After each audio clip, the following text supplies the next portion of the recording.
Afro Tales Podcast is a part of the Connected Podcast Network. Chef. Yes, Cleo. Don't you love how we get to share our stories and recipes? Yes, I enjoy it greatly. Do you know what makes it possible for everyone to hear us? Yes, Cleo. Our voices, obviously. True, but it's also Anchor, a hosting platform that distributes the podcast to places like Spotify, Apple Podcasts, and others. Oh, yes. And isn't everything needed to make a podcast in one place? That's correct. And the best thing of all, Chef, it's free. Free, you say? Free. And all I had to do is download the Anchor app or go to anchor.fm to get started. So, you just had to download the Anchor app or go to anchor.fm to get started. Yep, download the Anchor app or go to anchor.fm and do what we're doing now. Fantastic, Cleo. Simply fantastic. I know, Chef. I know.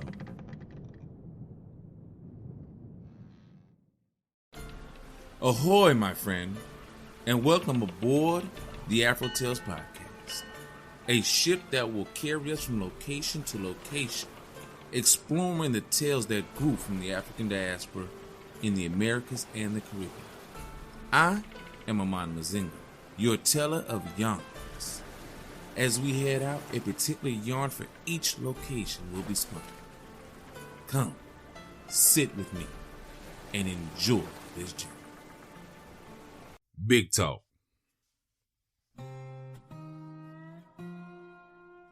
During slavery time, two old fellas was talking, and one said to the other one, "Old master made me so mad yesterday till I give him a good old cussing out. Man, I called him everything with a handle on."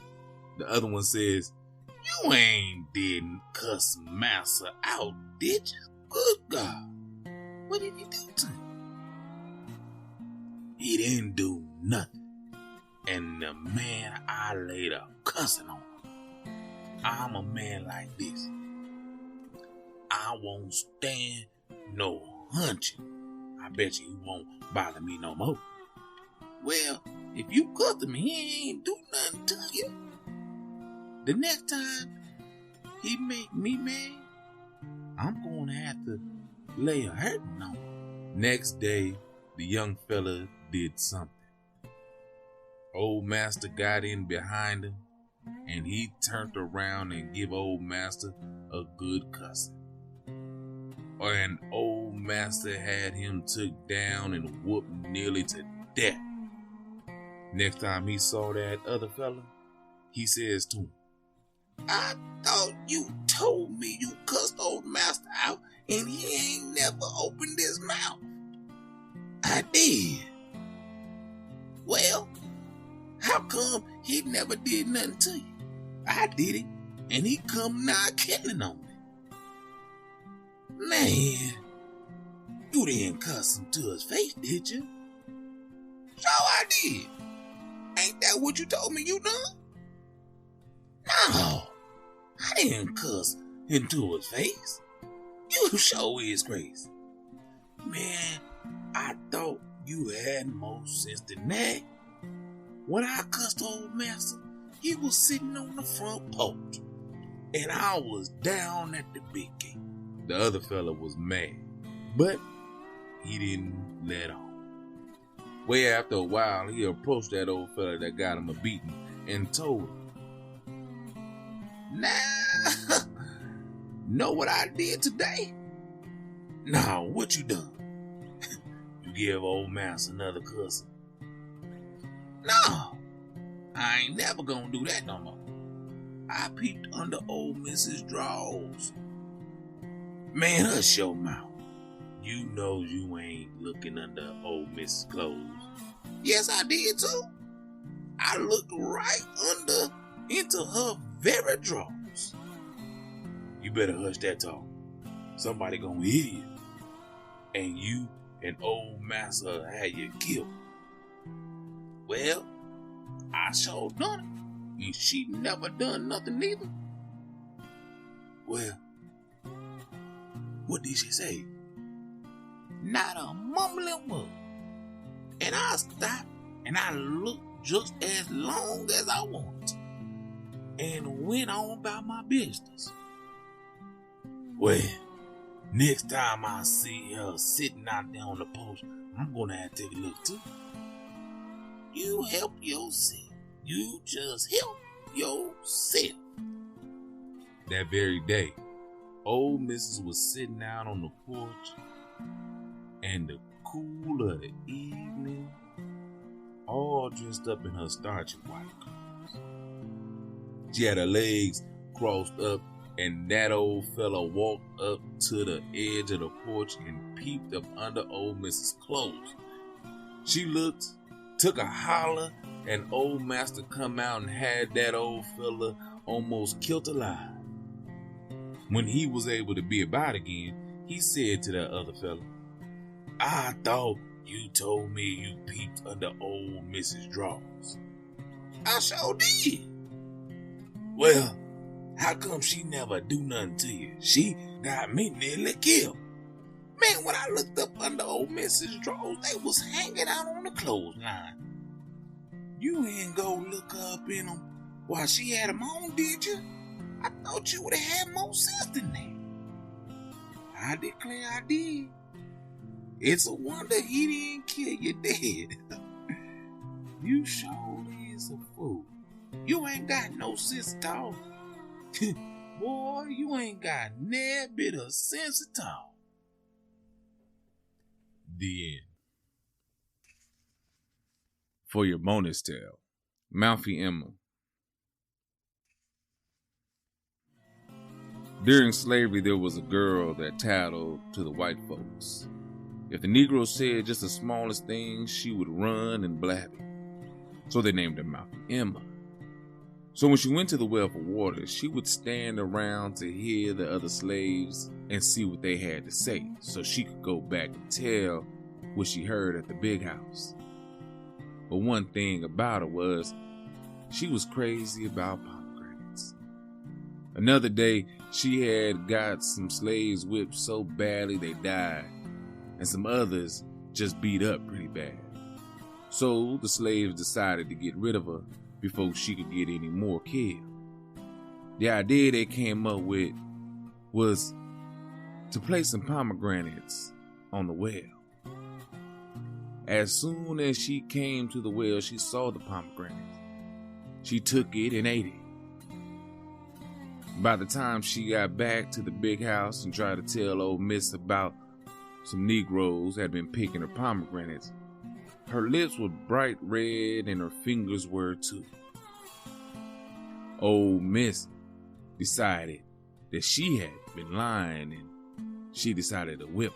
Miss got a little heavy-handed with the whipping and killed poor Mouthy Emma. The next day she was took to the place where the Negro slaves were buried, and they began to sing this little song. The same way Bone Brothers Jeffries, same way come back to you. Mouth is the cause of it all. There's Brother Johnson lying over yonder. Same way come back to you. There's Sister Clue too, laying over yonder. Same way come back to you. Oh, mouth is the cause of it all. They sang that song about all the graves of all the people Mouthy Emma had got killed. Then they buried her still singing. And when they threw up the last lump of dirt on her, they said, mouth is the cause of it all. The end.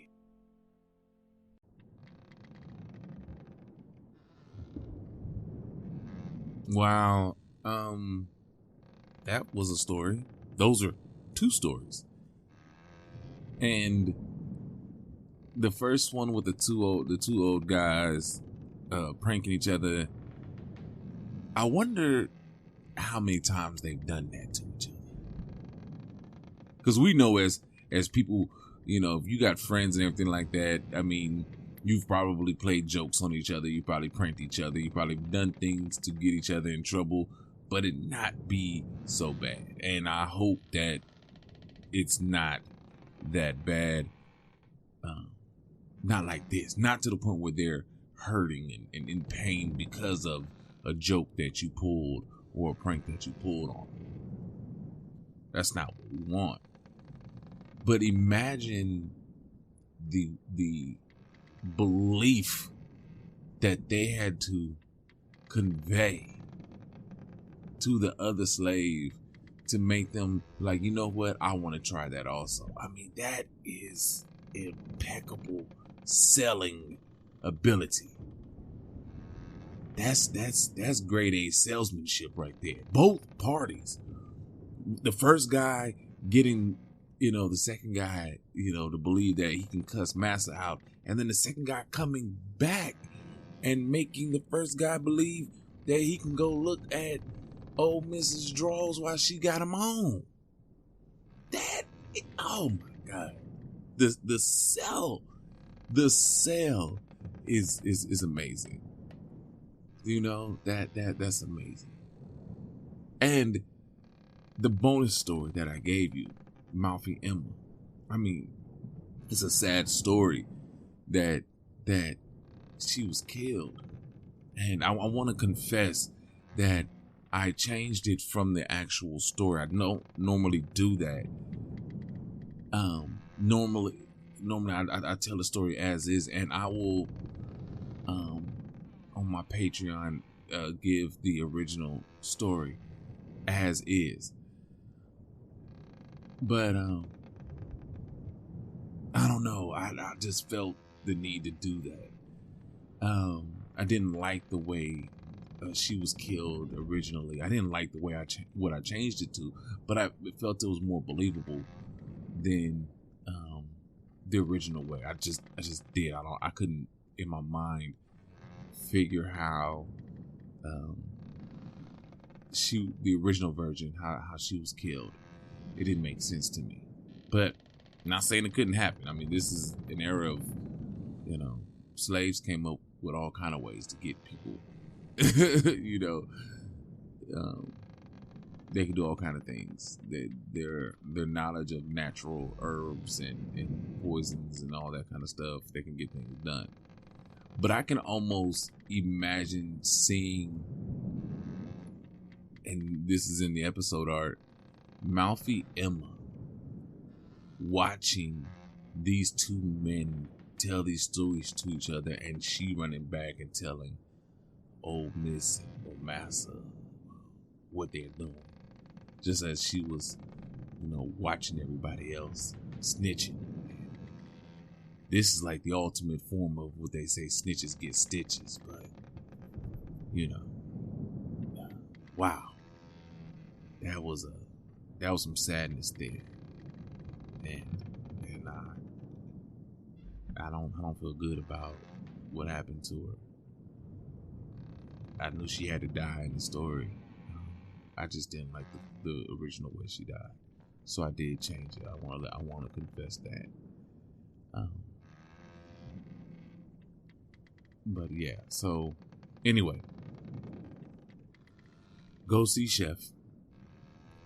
He has a wonderful recipe for you for this story, for these stories.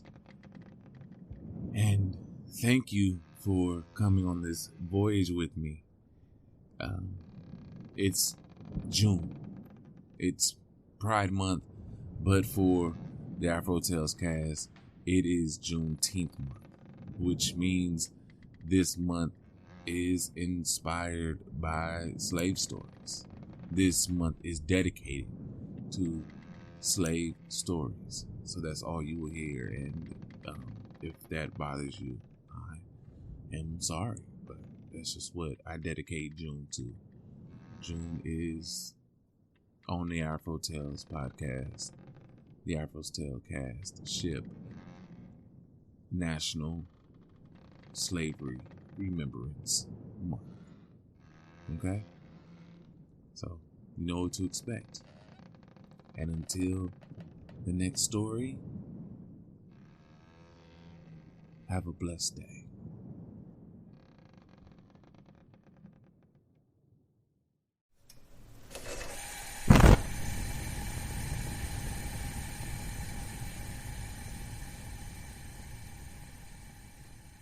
Welcome, my friends, to the Galley. I am your chef, and today we have a wonderful meal inspired by this time of the year and the story you have just heard. We will be making Baked Shad Fillet, a wonderful East Coast fish. Now, what will you need for this wonderful dish? Easy. 2 fresh shad fillets, butterflied, half a cup of unseasoned breadcrumbs, 3 cloves of garlic, finely chopped if you may, 3 sprigs flat leaf parsley with stems, also finely chopped if you will, 4 ounces plus 2 tablespoons of extra virgin olive oil, salt and pepper, which will be used to taste. You will also need a small mixing bowl and a sheet pan.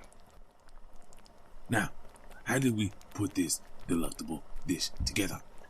First, place the breadcrumbs, garlic, parsley, and olive oil in a bowl and mix well, very well, if you will.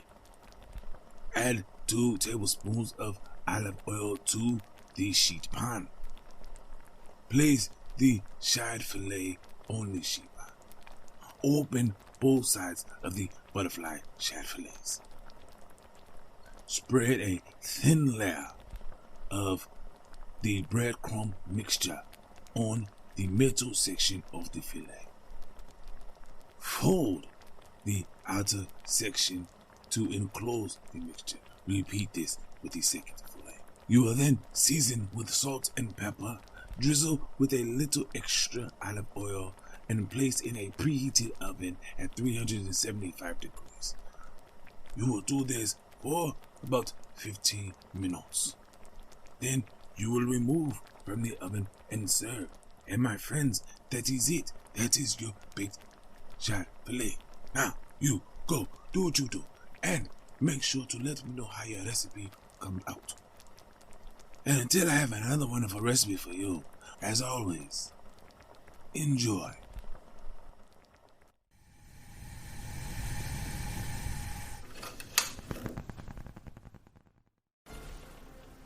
My friends, we are here, and I want to thank you for coming out here on this voyage with me.